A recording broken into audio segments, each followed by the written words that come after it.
Welcome to Telangana rising news. Hyderabad లో AI data cluster NTT data నెయిసా సంయుక్తంగా ఏర్పాటుకు నిర్ణయం తీసుకున్నాయి. మరి జపాన్ లో పర్యటిస్తున్న సీఎం రేవంత్ రెడ్డి నేతృత్వంలోని రాష్ట్ర బృందం శుక్రవారం 11,062 కోట్ల పెట్టుబడులకు భారీగా అగ్రిమెంట్ కుదుర్చుకున్నారు. ఈ నేపథ్యంలో తెలంగాణ దిశ దశను మార్చేలాగా ఒక సరికొత్త ప్రణాళికతో ముందుకు పోతుంది కాంగ్రెస్ ప్రభుత్వం. అండ్ ఇక్కడ మరొక సరికొత్త అంశం చూస్తున్నాం. నేటి నుంచి కాంగ్రెస్ ఆదివాసీ శ్రేణుల సమ్మేళనం అంటూ కూడా 21వ తేదీ వరకు హరిత హోటల్లో ఈ కార్యక్రమం జరగనుంది. ముఖ్యంగా హక్కులు చట్టాలతో పాటు పార్టీ పరమైన అంశాలపై కూడా శిక్షణ ఇవ్వనున్నారు. ఈ కార్యక్రమానికి రేపు హాజరు కానున్నారు రాష్ట్ర కాంగ్రెస్ పార్టీ వ్యవహారాల ఇన్ఛార్జి మీనాక్షి నటరాజన్ గారు, టీపీసీసీ చీఫ్ మహేష్ కుమార్ గౌడ్ గారి సహా పలువురు ముఖ్య నేతలు కూడా ఈ కార్యక్రమంలో పాల్గొంటారు. అండ్ ఇక్కడ మరొక అంశం చూస్తున్నాం. కిషన్ రెడ్డి పూర్తిగా దిగజారుడు మాట్లాడుతూ ఎమ్మెల్సీ మహేష్ కుమార్ గౌడ్ గారు వ్యాఖ్యానించారు. ఎమ్మెల్సీ ఎన్నికలతో రజాకార్ల రాజ్యం ఎట్లొస్తుంది అంటూ కూడా మహేష్ కుమార్ గౌడ్ గారు నిలదీసిన పరిస్థితి మనం చూస్తున్నాం. పొద్దున్న లేస్తే ఓవైసీ జపం తప్ప ఆయనకేమి చేత కాదు, సంఖ్యాబలం లేకే మేము పోటీ చేయట్లేదు, రాష్ట్రానికి కేంద్ర మంత్రిగా మీరేం చేశారో చెప్పాలంటూ కూడా పిసిసి చీఫ్ మహేష్ కుమార్ గౌడ్ గారు నిలదీశారు. అండ్ ఇక్కడ మరొక అంశం చూస్తున్నాం. గూడెందొడ్డి రిజర్వాయర్ కు ల్యాండ్ సర్వే కోసం సర్కార్ నిర్ణయించింది. మరి 15 టీఎంసీల సామర్థ్యం పెంచే యోచనలో ఉంది. మక్తల్ సెగ్మెంట్ కి నీళ్లిచ్చే ఆలోచన చేస్తుంది. అలాగే నియోజకవర్గంపై మంత్రి ఉత్తమ్ కుమార్ రెడ్డి గారు రివ్యూ నిర్వహించారు. అండ్ ఇక్కడ మరొక ఆసక్తికర అంశం చూసినాం. ప్రతి రైతుకు భూ హక్కు పత్రాలంటూ స్పష్టం చేశారు మంత్రి పొంగులేటి శ్రీనివాసరెడ్డి గారు. మరి పైసా ఖర్చు లేకుండా పట్టా పాస్ బుక్లు ఇస్తామంటూ కూడా వ్యాఖ్యానించారు. ఈ సందర్భంగా ఇందిరమ్మ ప్రభుత్వం అంటేనే పేదల ప్రభుత్వం అని, న్యాయం ఉంటే అసలు ఏ పార్టీ అని కూడా ఏమాత్రం చూడమంటూ కూడా స్పష్టం చేశారు. యజమానులందరికీ భూ హక్కు పత్రాలు ఇస్తామంటూ కూడా వెల్లడించారు.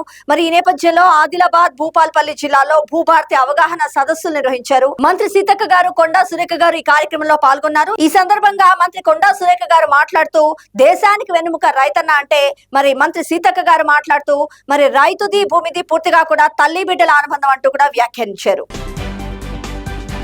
అండ్ ఇక్కడ మరొక అంశం చూస్తున్నాం. స్కీమ్లను జనంలోకి తీసుకెళ్లినట్టు కూడా కాంగ్రెస్ పార్టీ రాష్ట్ర వ్యవహారాల ఇన్ఛార్జ్ మీనాక్షి నటరాజన్ గారు పిలుపునిచ్చారు. ప్రభుత్వ పథకాలను విస్తృతంగా ప్రజల్లోకి తీసుకెళ్లాలని, సమన్వయంతో పార్టీని ముందుకు తీసుకెళ్లాలంటూ కూడా మరి పార్టీ శ్రేణులకు ఈ సందర్భంగా దిశానిర్దేశం చేశారు. అలాగే సన్నబియ్యం పథకం, ప్రభుత్వ పథకాలపై ప్రజల స్పందన విషయమై మీనాక్షి నటరాజన్ గారు ఆరా తీశారు. అండ్ ఇక్కడ మరొక అంశం చూస్తున్నాం. శభాష్, ప్రభుత్వ హాస్పిటల్స్ పై విశ్వాసం పెంచారు.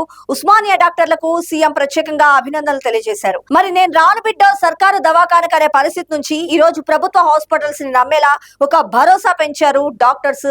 మరి ఈ నేపథ్యంలో డాక్టర్స్ అందరికీ, ముఖ్యంగా ఉస్మానియా హాస్పిటల్ డాక్టర్స్ కి సీఎం ప్రత్యేకంగా అభినందనలు తెలియజేశారు.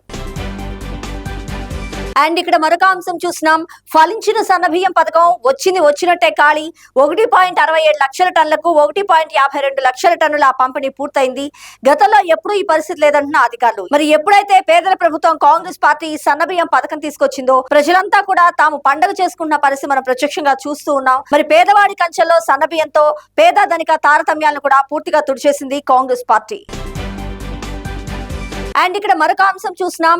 మిస్ వరల్డ్ పోటీల్లో చేనేత అందం, తెలంగాణ చేనేత కళను ప్రపంచానికి పరిచయం చేసేందుకు ప్రభుత్వం భారీగా కసరత్తు చేస్తుంది. మరి పోటీల్లో రాష్ట్ర చేనేత వస్త్రాలను ధరించనున్నారు ప్రపంచ సుందరీమణులు. పోచంపల్లికి పోటీదారులు, ఐరోపా దేశాల ప్రతినిధులు కూడా మరి భారీగా ఇష్టపడుతున్న పరిస్థితి మనం చూస్తున్నాం. పర్యాటక శాఖ ఆధ్వర్యంలో మే 15న ఒక భారీ ప్రదర్శన నిర్వహించనున్నారు. ముఖ్యంగా గొల్లబామ కాటన్, గద్వాల్ సిల్క్స్, అలాగే నారాయణపేట వస్త్రాలను భారీగా ప్రదర్శించనున్నారు.